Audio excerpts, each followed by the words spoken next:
九仙图是一件极其罕见的空间法宝，此地和外界并没有什么不同，江河湖泊、日月星辰、花鸟鱼虫、草木山石等等应有尽有，而且还可以随着主人的心思变化而变化，地域辽阔，无穷无尽，其中蕴含充沛的灵气，在这儿修炼一日可抵3日功，是一件难得的稀世珍宝。这类法宝按照独有的等级划分，可分为3种，一为福地，其中地域大概有方圆10里左右，只能在其中种植些灵药，养些灵宠之类，灵气浓郁程度也仅仅是比外界高出那么1倍左右。第二种呢，叫洞天，在福地基础之上，灵气增幅到3倍左右，地域也增加到了10倍，达到方圆100里左右，而且可以把活人收纳进其中，还会诞生出一些独有的天地奇物，神妙无比，妙用无穷。而第3种呢，叫小世界，其中蕴含天地各种变化，地域广阔无垠，会随着主人的修为增强而变大，不仅仅是灵气的浓厚程度高达10倍，而且蕴含着3000大道、天地规则，比如时间、空间、轮回这一类的法则。一旦主人修为达到一个巅峰，那么小世界也会随之演变成一个真实的世界。而且只要处在这小世界中，那么这世界的一切都任自己支配，就算是修为比你高出再多的修士，到了这里也只能任由摆布，毫无抵抗之力。这3种空间法宝，每一种都无比珍贵，即便是最低级的福地，也足以掀起一阵腥风血雨，整个修仙界都没几件，更别说是最珍贵的小世界。而九仙图就属于第3种小世界，它的灵气浓郁程度只有3倍，但那是因为它现在是残缺的，法则并不完全，故而玄妙之处也未能完全展示。此时灵仙正盘腿坐在一块青石巨石上，闭着眼睛，犹如老僧入定一般一动不动，任由缭绕在他周身的灵气缓缓进入体内，滋养着5脏6腑、7经8脉，一道道灵气犹如春笋一般滋润他的身体，每一次吐息，他的气息便强上一分。灵狐走后，灵仙便进入到九仙图中潜心修炼。他是一个性格坚韧的人，为了那个遥不可及的梦想，他不得不坚定道心，珍惜每一分每一秒的时间。然而就在灵仙专心致志修炼之时，忽然感到体内一阵燥热，每一滴血液仿佛都蕴含着炙热的高温，犹如百川汇海一般，一滴滴奇异的血液逐渐聚拢在他的心口，在沸腾，在燃烧。眉头一皱，灵仙不清楚此刻究竟是怎么回事，但他可以感觉到体内血液就如火山爆发一样，喷吐出无穷的热量，快要把它融化了。难道这就是师尊说的天尊之血？灵仙咬紧牙关，痛苦万分，整个身上的水分迅速被蒸发，皮肤通红，已经有了干裂的迹象。在修仙界的历史上，能被称为天尊的修士只有2位，一曰盘古，二曰红军。天尊之血指的自然就是这2位至强圣人的血，一位持斧开天地，一位舍身补天道。这2位远古天尊的修为盖世无敌，旷古绝今。不难想象，拥有天尊骨血的人的潜能与资质该是何等的强大。这种天尊之血和父母毫无关系，会随机诞生在某个刚出生的婴儿身上。据古籍记载，自古以来，每隔几万年便会诞生一位体内蕴有天尊之血的修士，有可能是人族，也有可能是妖族，但是却很少有人可以解开上苍禁制，一辈子都只能不甘心地做个凡人，碌碌无为。像灵仙这样得到仙人相助，破开禁制的好运儿少之又少。糟了，这样下去恐怕我会被活活烧死。灵仙暗叫不好，体内天尊骨血全面苏醒，在这一刻通通爆发出来，一股天上地下唯我独尊的气势弥漫开来，震动四野，气撼八荒。天尊之血想要觉醒了，但是灵尊体内的另外3座无上大阵却不答应，他们存在的意义就是镇压天尊之血。轰的一声惊天巨响，一座气势恢宏的大阵虚影浮现在他的头顶，遮天蔽日，神威滔天，散发出一股来自久远前的苍凉气息。大阵一片雾蒙蒙，流动着一股诗意，其中屹立着9根玉柱，每根玉柱上都雕刻着一条栩栩如生的五爪金龙，因大阵被激活而变得实体化。9龙齐出，张牙舞爪，一道道神秘的伟力蔓延开来，将下方浑身通红的灵仙暂时压住。此乃求仙阵，号称可求助真仙的无上法阵，乃是阵法中的帝王，为10万年前阵法大宗师风清明所创。将9根一品法宝雕龙柱作为大阵枝干，又取夺天地造化的水灵晶之力作为核心，先后祭炼9981年，终成此阵。据古籍记载，当时有3名真仙下界，欲寻以逆天造化，然而不知为何，却与当时名声不显的风清明结了怨。真仙是下界凡人，不过蝼蚁罢了，因此打算随便杀了风清明了事，结果却被刚刚祭炼好此阵的风清明所困，此阵因此得名求仙。风清明也因此一战成名，成为阵道大宗师。求仙阵的道痕被天地所磨刻，故而上苍可以将其封印在灵仙体内，只是徒有其形，威力不足真正大阵的1/10，所以上苍又设下另外3座无上大阵。此刻天尊骨血汹涌的力量尽数喷发而出，威力惊天动地，席卷八荒。察觉到光凭求仙阵无法压制住天尊之血，另外2座至强大阵虚影接连浮现，一道道混沌气息弥漫开来，伴随着耀眼至极的九华神彩，犹如一座大山般镇压而下，神威盖世，气撼苍穹。封天阵、锁地阵，此2阵来历已无法追溯，只知道他们源自仙界，威能无穷。曾在久远前被2位修士联手施展，封印的不是一个修士，也不是一群修士，而是整个修仙界。而现在这超强的2种无上大阵不仅再度联手，更是联合求仙阵对灵仙体内的天尊之血进行疯狂镇压。狮子不会和兔子较劲，上苍动用4种逆天大阵镇压灵仙体内天尊之血，换言之，也就是那神秘的天尊之血需要用4种至强大阵才可镇压。天尊之血的强大，便是灵仙的强大。他的资质，他的潜能，强大到上苍都为之惊颤。感受到那种绝世强大的气息，灵仙体内天尊骨血不甘示弱，在燃烧，在沸腾，在怒吼。被囚禁多年的力量澎湃而出，刹那间九仙图内部世界震动不休，强横的气息直冲霄汉，搅得风起云涌，日月无光。一道被黑白2气遮挡住，看不清模样的人形虚影自灵仙背后浮现，宛若一个可以撑开天地的巨人，渐渐直起了身体，遮天蔽日，庞大无穷。只可惜由于灵仙目前修为太低，导致这道虚影在成长为100丈左右时便迅速瓦解崩溃，消散在天地之间。这下纵使天尊之血力量再强，也终究抵挡不住3座无上大阵的联手镇压。封天锁地求仙3阵相互融合，垂下一片神秘光华，其中蕴含着莫大伟力，犹如一座可以吞天地、能炼日月的红炉，带着一股足以镇压一切的无敌气势，将他体内沸腾的天尊骨血尽数封印。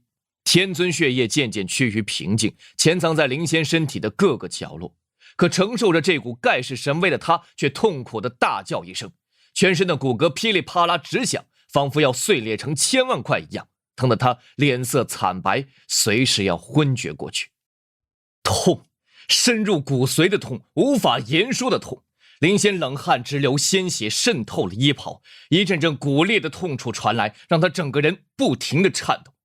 危急时刻，他忽然想起当年一个神秘女子传授给他的奇异咒语，下意识念出：南无赫罗更那罗摩耶耶，南无阿利兰婆罗揭谛，娑婆罗耶菩提萨埵婆耶，摩诃萨埵摩耶，摩诃帝亚罗格耶。顿时一股玄妙的气息扩散而出，灵仙的心瞬间安静下来。虽然骨骼依旧在开裂，痛苦依然在继续，但是他却再也感受不到一丁点的疼痛。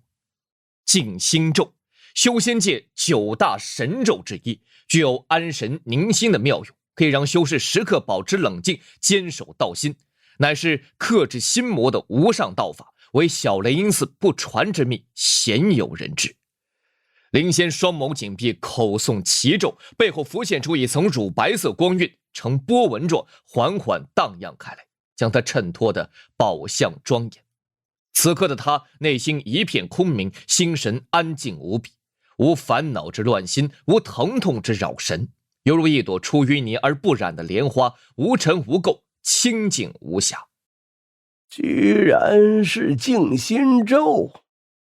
炼苍穹虚幻的身影浮现，惊讶地看着神色平静的灵仙，自语道：哎，真是个好运的小子。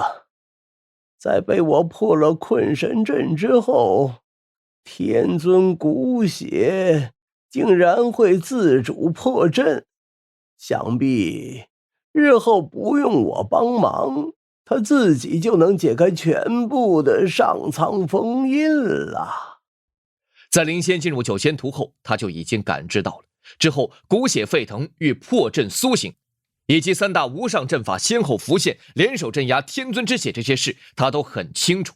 之所以没有在关键时刻出来帮助灵仙，就是想看看这个弟子在没有自己帮助的情况下能做到哪一步。结果没有让他失望。就在刚才，灵仙痛苦的快要撑不过去，他忍不住要现身之时，灵仙竟然诵念起了9大神咒之一的静心咒，着实让他感到十分的意外。心性坚韧，天资绝世，气运惊天呐！炼苍穹满意的点点头，一脸的欣慰和自豪。不错，能在灵魂将散之际收此子为徒，哈哈哈哈！我炼苍穹死而无憾。长舒一口气，灵仙缓缓睁开双眸，背后的光晕散开，他看着自己遍体鳞伤的身体，不由得露出一抹苦笑。封天锁地求仙3座无上大阵渐渐散去，化作3道流光回归他的体内，一道占据他的头颅，一道盘旋在他的双臂，另一道则充斥在他的双腿里。3座神阵各司其职，镇压着远古天尊之血。然而方才经过天尊骨血凶猛的反扑，虽然最终仍被3座无上大阵所镇压，但是3神阵也不好过。趁着他们虚弱之际，一滴由双臂涌出的金色血液悄然融入了灵仙的丹田之中。轰的一声，犹如千军万马齐奔腾，好似沧海大浪卷高天。他体内爆发出一阵巨大的轰鸣声，无尽的金色神光涌出，绚烂如虹，耀眼至极。神光万道，瑞彩千条，入眼之处皆是金灿灿的光芒，带着一股盖世无敌的气势，震动了整个九仙图。天上的云朵在刹那间崩散，风云涌动，日月失色。这是怎么回事？那绚烂耀眼的金色神光似乎具有疗伤的功效，断裂的骨头以肉眼可见的速度愈合，疲惫萎靡的心神也变得神采奕奕。此刻他只觉得通体舒爽，生龙活虎，仿佛体内有使不完的劲儿，一拳便可以开山裂石。炼苍穹望着眼前的神奇景象，深邃的双眸中闪过一丝惊讶。居然是在觉醒法相，资质果然逆天，就是不知道觉醒的是哪种法相。法相乃是修仙界一种强大的战斗手段，和天眼类似，非经验决绝之辈不能觉醒，而一旦觉醒，那必定威力无穷。此刻灵仙所展现的种种异象，正是觉醒法相的前奏。他的双眸不自觉地闭紧，体内轰鸣声愈加震耳，无尽的神辉荡漾开来。天空中忽然降下万道瑞彩，地面上涌现出1000朵金莲，玄而又玄，神奇非凡。天降瑞彩，地涌金莲，古来大成就者悟道之时，勘破大境界之时，或者绝世天才觉醒法相神通之时，才会出现的一种上苍异象。它既不是神通，亦不是术法，而且一点用处都没有，但是却是修行界人人渴望的，因为它代表着上苍的认可。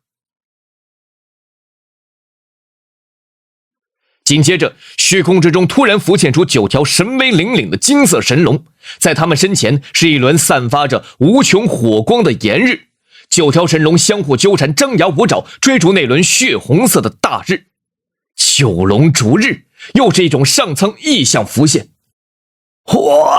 这觉醒法相时，上苍异象越多，代表着要觉醒的法相越强。哎呦，现在已经是2种了。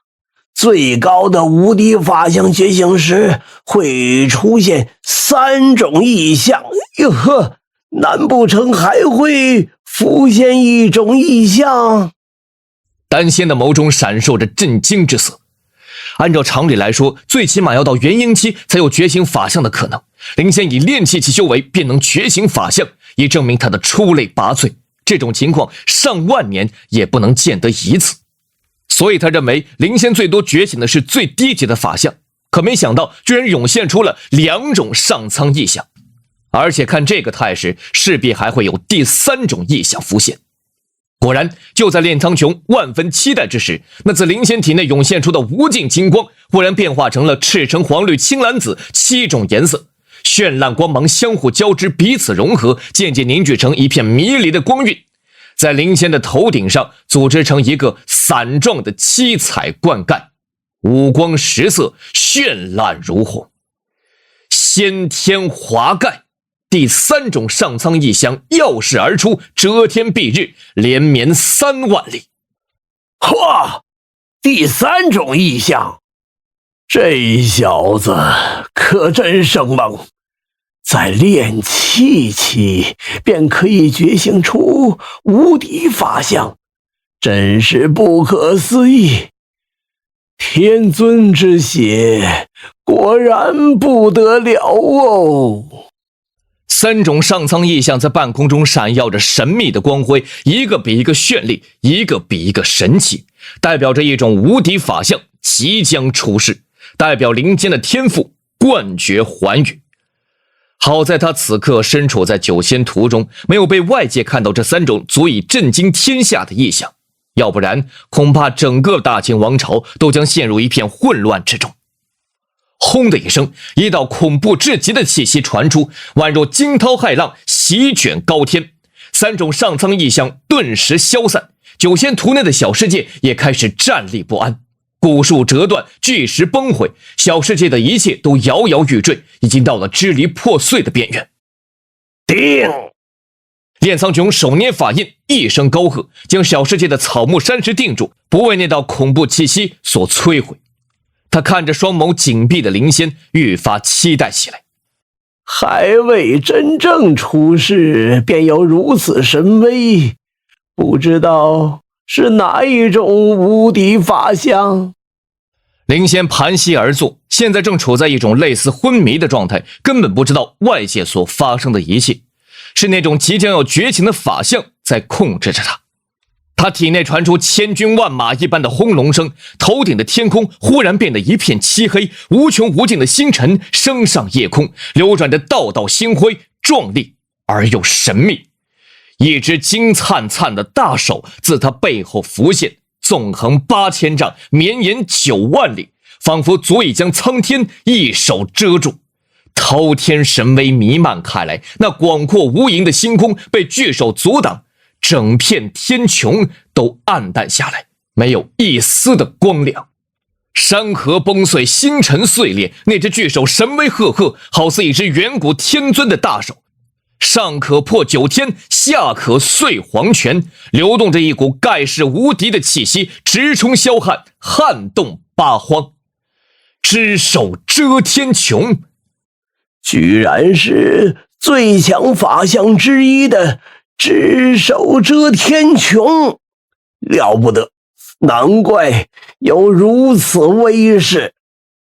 丹仙赞了一句，语气中带着强烈的震撼。只手遮天穹，最强法相。漫漫修仙史中曾诞生过上千种法相，但是能被冠以最强2字寥寥无几，只有屈指可数的6种。只手遮天穹正是其中之一。号称可遮9天10地，可挡日月星辰。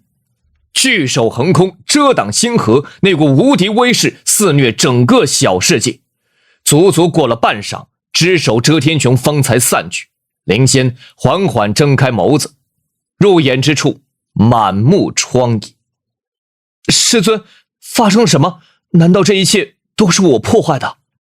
灵仙茫然四顾，完全不知道刚才发生了什么，只记得最开始体内涌出无尽金光，之后的3种上苍意象与无上法相只手遮苍穹这些事，他一点都不知道。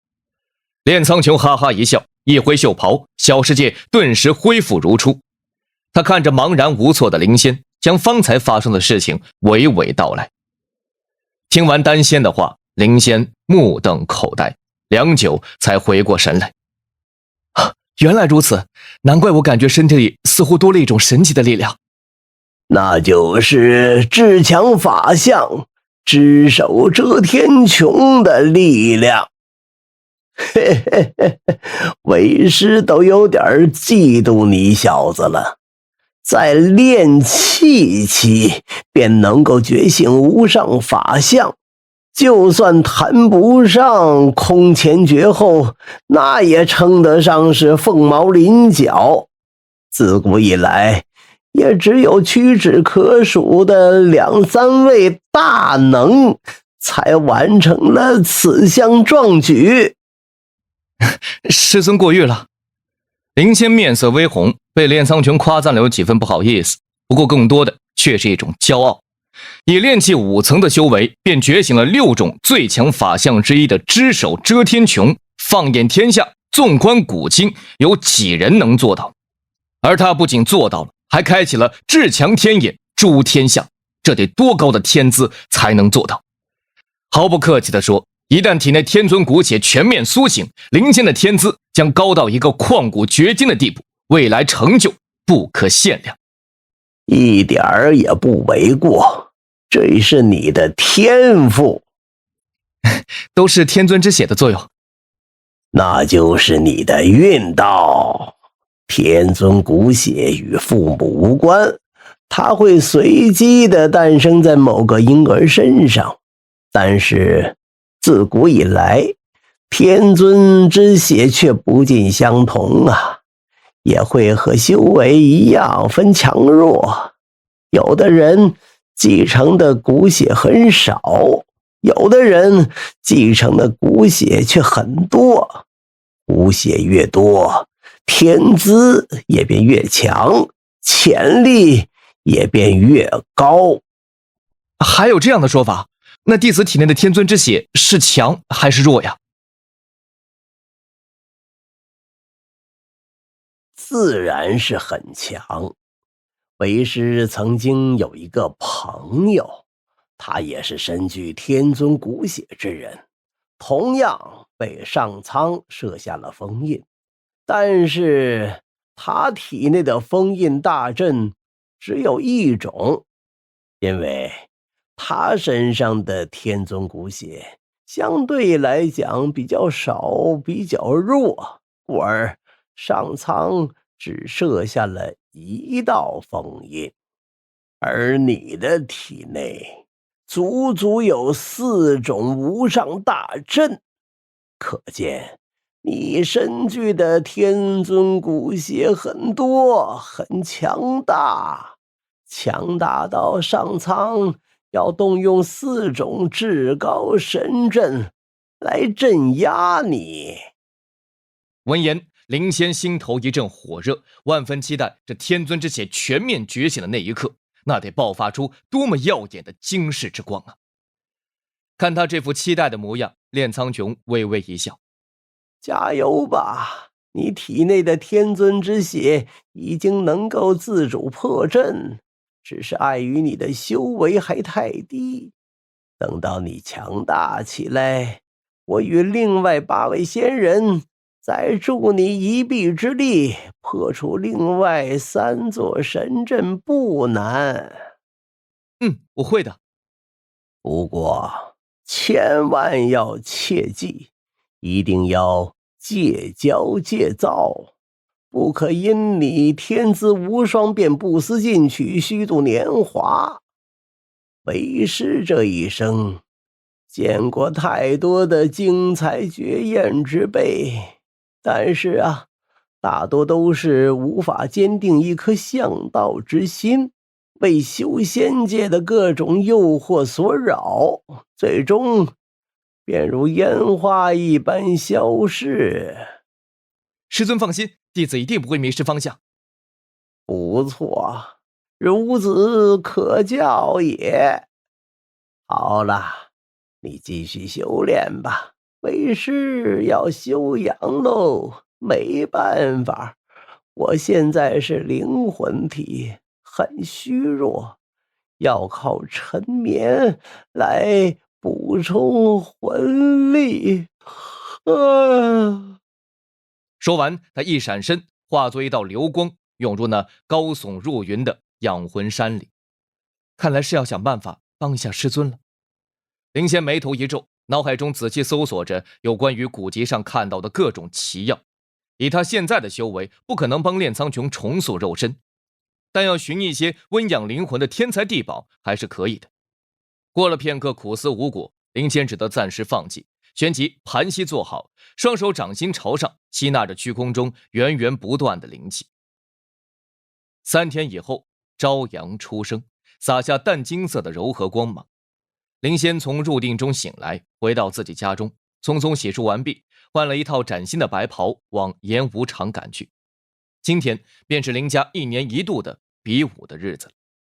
只见演武场上人声鼎沸，上百位林家子弟聚集在此，三五成群地站在那里，脸上充斥着忐忑、期待、激动、自信等等神色。演武场的周围已经提前搭建好6座比武擂台，由质地坚硬、可以吸收灵气的纳气石堆砌而成，防止比武中法力扩散，伤及无辜。在演武场的中心屹立着一座高达10丈的看台，上面坐着3男1女，分别是族长林天晴、2长老林天骄、3长老林天傲，以及林家的掌上明珠林天香。林天香的美眸一直扫描着下方的旁系子弟，忽然瞥见一个身形挺拔的身影，俏脸中露出一抹明艳动人的微笑。大哥，那个就是林仙。哦，小妹，难不成你看上他了？怎么会呢？大哥你别乱说。哈哈哈哈，那你脸红什么？一副怀春少女的模样。大哥你讨厌，不理你了。林天香娇嗔，秋水般的眸子注视着下方的林仙，流转着脉脉的情思。此时距离开始比武还有一段时间，所以周围比较喧闹，一些彼此相熟的林家子弟三三两两地聚在此地，用眸光打量着人群中一些强劲的对手，讨论着今年谁有可能夺得比武第1的宝座。这其中有3名嫡系子弟呼声最高，分别是少族长林晨、大长老的孙子林战以及2长老的女儿林飞。3人年龄大概在18左右，皆是炼气6层修为，在这个年龄有如此修为，可见天资不弱。他们各自站在演武场上，周围聚集着10多位的旁系子弟，犹如众星捧月，脸上皆带着自信骄傲的神情，仿佛这比武第1的宝座也是他们的囊中之物了。曾经挑衅林仙却反被教训的林白今天也来了。经过3天调养，他身上伤势好了不少，但是精气神却明显受到了重创，尤其是欲在比武中大放异彩的野心已被林仙打击得消失殆尽了。当林仙走进演武场时，他就看到了，双拳不自觉地握紧，双眼中闪过一丝刻骨的怨毒。有一个修士注意到他的目光方向，下意识看去，旋即不自觉地发出一声惊呼：林仙！他惊呼声很大，顿时引起了一阵骚乱。灵仙？是那个打败灵白的灵仙？废话，林家还有第2个灵仙吗？自然是那个悟性奇高、一招击破苍浪剑诀的天才。难道他也要参加比武？我天，本来我就没有多少希望争夺前3，这一项我更是希望渺茫了。我看他要是参加，那第一的宝座肯定是他的。一个能击破家族至高剑诀的天才，难道还拿不到第一之位？一道道目光聚集在灵仙的身上，有好奇，有期待，也有敬佩。灵仙瞬间成了演武场上的焦点，他听着那些议论自己的声音，镇定自若，坦然接受那些目光的注视。若是他没真本事，那自然会觉得不好意思，但是他胸有屠龙记，又岂会因一些目光而怯场呢？演武场上那3位夺冠大热门的嫡系子弟亦是循声望向灵仙。自从灵仙一招击破沧浪剑诀之后，整个灵家不知道他的人几乎没有，因此3人对灵仙可以说是久仰大名。他就是灵仙吗？长得倒是挺好看的。看起来很瘦弱啊，他真的能击破沧浪剑诀？灵战身材健硕，双眼中闪过一丝火热的战意。哼，哗众取宠。少族长凌晨不屑一笑，推开聚在他身边的旁系子弟，大步流星地朝着灵仙走了过来。林氏家族少族长上届比武第一，19岁的修行天才等等光环笼罩在他的身上，让他成为整个林家年轻一辈的焦点。他这一动，人群下意识地分开一条道，所有人的目光都看向这位林家少族长，不知道他要做什么。凌晨来到灵仙身前，问道：“你就是那个林家的笑柄，无法修炼的灵仙？”灵仙淡淡地瞥了他一眼：“你说的是曾经的我。”都一样。听说你看破了沧浪剑诀，哼，你一个废物也能看破我林家的至高剑诀，真是笑话。灵仙轻笑一声，懒得和他争辩这些没有意义的事情，却不知他这毫不在意的笑声让凌晨怒火中烧。他身为林家的少族长，一向备受尊崇，尤其是那些同辈子弟更是把他当作榜样一般，哪个敢这般无视他？不知天高地厚的废物！哼，灵白那小子的沧浪剑诀不过修炼到第2重的境界罢了，你就算看穿了也没什么了不起。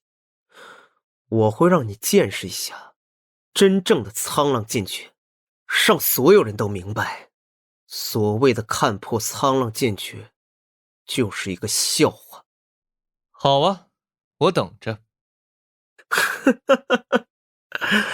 很好，很好。我相信我们一定会在比武场上相遇的。到了那个时候，会让你明白，废物始终都是废物。即使是你现在能修炼了，在我眼里什么都不是。凌晨嚣张地看着灵仙，脸上带着不可一世的神情。他自小备受宠爱，资质亦是不俗，再加上已经被确定为下任族长，所以自然便养成了狂妄自大、目中无人的性格。在他听到灵仙看穿沧浪剑诀之事后，第一反应便是不信。然而随着身边越来越多的人开始大谈灵仙破沧浪剑诀一事，他又亲自去找那些亲眼目睹之人一一查证，才不得不接受了这个事实。那一天，他的自信心支离破碎。而当他了解到灵白只将沧浪剑诀修炼到第2重境界之时，他的自信又愈合了。在他想来，就算灵仙是真的破了沧浪剑诀，那也只不过是区区2重境界的剑诀罢了，没什么了不起的。他可是已经将这部剑诀修炼到了第6重境界，威力是第2重的10倍，自然不可同日而语。故而凌晨一心想找灵仙麻烦，想证明这沧浪剑诀不可能被一个区区炼气5层的修士所破，更多的当然是一种嫉妒的心理。他一直都是林家的天之骄子，被老一辈寄予厚望，被年轻一辈推崇。然而这林家却突然出现一个能看穿沧浪剑诀的天才。这几天他耳边听到的都是那些夸耀灵仙天赋卓越、悟性奇高的赞美话语，心中自然满是嫉妒，嫉妒灵仙一战成名，嫉妒灵仙天资绝世。因此才有了这一幕，他要在林家所有人的面前证明自己比灵仙强，让那些赞美重新回到自己身上。灵仙看着满脸轻蔑的少族长，摇头：“不好意思啊，我不打算参加比武。”你说什么？我说我不打算参加比武，一时激起千层浪，所有围观的人都不禁为之一愣，旋即一片哗然。他说什么？不参加比武？听错了吧？身为林家子弟，怎么会不参加比武？要知道，今年的奖励异常丰厚啊！哈哈哈，一定是这样。邵族长修为高绝，他是一定怕被打得下不来台的。听见耳边的非议声，林仙微微皱眉，不过他不屑于解释，因为他根本就不把这眼前的所谓的邵族长放在心上。他志向远大，在那万丈云端之上，可不像凌晨的目光如此短浅，将一部沧浪剑诀当成了至强法诀的凌晨，简直就是井底之蛙。听听他们说的，你肯定是怕了本少主。废物就是废物，随便你怎么认为吧。灵仙呐，灵仙呐，就算你不参加比武，本少主也不会放过你的。我不仅要让你在林家所有人的面前颜面尽失，我还要废掉你的修为，让你做回那个无法修炼的废物。林仙无意和他相争，他却是不依不饶，不仅让林仙在众目睽睽之下无地自容，还要出手废掉他的修为，让他做回凡人。好狠的心思，这样的人也配做林家的下任族长？林仙目光一冷，正欲施展出无敌法相，一掌拍死凌晨，却忽然听到一声大喝传来，犹如平地惊雷一般响起。时辰已到，比武开始。三长老林天傲从高台上飘然而下，一挥袖袍，一个四四方方的盒子落在地面上。凡是参加比武的子弟，来这里抽取对战号码。哼，你等着，本少主一定会让你好看的。凌晨心里构想着那个恶毒计划，转身走上演武场。其余林家子弟排起长队，依次走向演武场，从那个方盒子里抽出一个木质令牌。此次参加比武之人只有48位，从上面依次写着1到48的号码。很快，48人皆抽完号码。很好，我想规则无需我赘言，你们都很清楚。哈哈哈哈哈哈。现在我来说一下你们很关心的奖励。今年比武奖励异常的丰厚，想必你们已经有所耳闻。这比武第1名奖倾城秘境令牌1块，6成凝气丹3枚。